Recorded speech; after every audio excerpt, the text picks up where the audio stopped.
याबाबत मला असं वाटतं की तिन्ही नेते आमचे बसून येत्या 2-3 दिवसामध्ये हा प्रश्न सोडवतील. कारण याबाबत कालच मी माननीय मुख्यमंत्री महोदयांबरोबर जेव्हा चंद्रपूरच्या दौऱ्यावर होतो तरी थोडं आमची याच्यामध्ये सुतोवाच झालं. म्हणजे मी काही सांगितलं नाही कोणाला पालकमंत्री करा काय.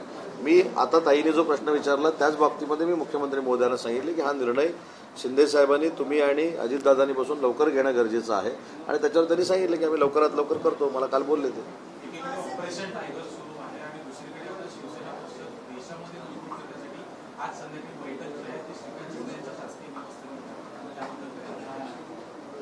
देशामध्ये जर शिवसेनेचा विस्तार होत असेल तर ती आनंददायी बाब आहे आणि त्याच्यासाठी आम्ही सगळेच मेहनत करू.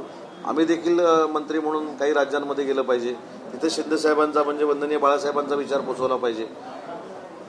ठाण्याला परवा मी एका कार्यक्रमामध्ये होतो म्हणजे तुम्ही तो कदाचित बघितला असेल. आशा भोसलेंचा मुलाखतीचा कार्यक्रम होता आणि त्यांचं वय 93 आहे आणि त्यांना ज्यावेळी काही प्रश्न विचारले गेले त्यावेळी त्यांनी एकनाथ शिंदे साहेबांबद्दल जी सकारात्मक भूमिका मांडली मला असं वाटतं ही महाराष्ट्राच्या प्रत्येक घरातली भूमिका आहे. हो त्यांच्याशिवाय अनेक नेते महाराष्ट्रामध्ये आहेत. समेशजी अनेक नेते आहेत, अनेक पत्रकार परिषद कधी त्यांच्याबद्दल बटेंगे तो कटेंगे या एका जो स्लोगन महायुतीने निवडणुकीच्या काळात चालला त्याचा रिस्पॉन्स आपल्याला मिळाला. मात्र तोच जो स्लोगन आहे तो खरं तर महाविकास आघाडीला लागू होतो असं संजय राऊत म्हणतायत. कुठेतरी या स्लोगन वरती काम करायला हवं महाविकास आघाडीने असं देखील. आम्ही आता उद्यापासून एक काम करू. एक आमची पत्रकार परिषद घेऊ आणि एक त्यांच्यावर प्रश्नांची उत्तरं देणारी पत्रकार परिषद. हा जो प्रश्न आहे असाच आहे की महाविकास आघाडीला खरं तर बटेंगे आणि कटेंगेचा मला असं वाटतं मला याच्यामध्ये असं वाटतं की ह्याचा विचार कधी केला पाहिजे. महाराष्ट्रामध्ये दखल घेण्यासारखे आमदार निवडून आले असतील, दिल्लीमध्ये दखल घेण्यासारखे काँग्रेसचे दिल्लीमध्ये भोपळा पण नाही फोडता आला. त्याच्यामुळे अशा महाविकास आघाडीच्या नेत्यांनी वक्तव्य केल्यानंतर ज्यांना मॅन्डेट एवढं मोठं मिळालंय तिथल्या मंत्र्यांनी त्यांच्यावर बोलणं म्हणजे संपलेल्या पक्षानं मोठं केल्यासारखं आहे. माझी म्हणून विनंती तुम्हाला अशी आहे की हे रोजच होत राहणार आहे. रोजच जर आम्ही ह्याची मला सांगा ना पुरंदरचा एअरपोर्ट कसा होणार आहे मला विचारा. त्याच्यामध्ये मी तुम्हाला सांगतो.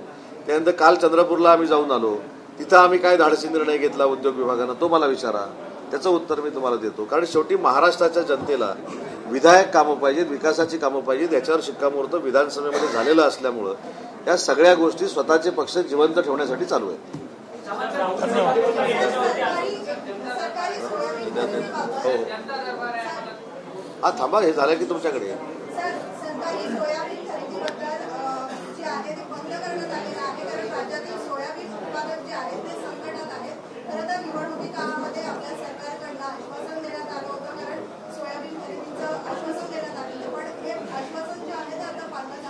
या संदर्भामध्ये मला असं वाटतं की मी स्वतः माननीय उपमुख्यमंत्री एकनाथ शिंदे साहेबांशी बोललेलो आहे. एकनाथ शिंदे साहेब आजच या बाबतीमध्ये मुख्यमंत्री महोदयांशी बोलतील. जर केंद्रामध्ये बोलावं लागणार असेल तर केंद्रामध्ये बोलतील. परंतु शेतकऱ्यांवर अन्याय होणार नाही आणि शेतकऱ्यांचं नुकसान होणार नाही अशी भूमिका शासनाची राहील.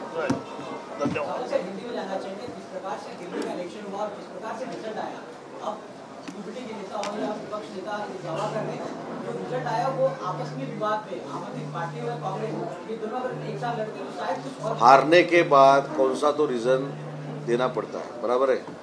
गिरने के बाद मैं क्यों गिरा तो खुद के बलबूते पे गिरा.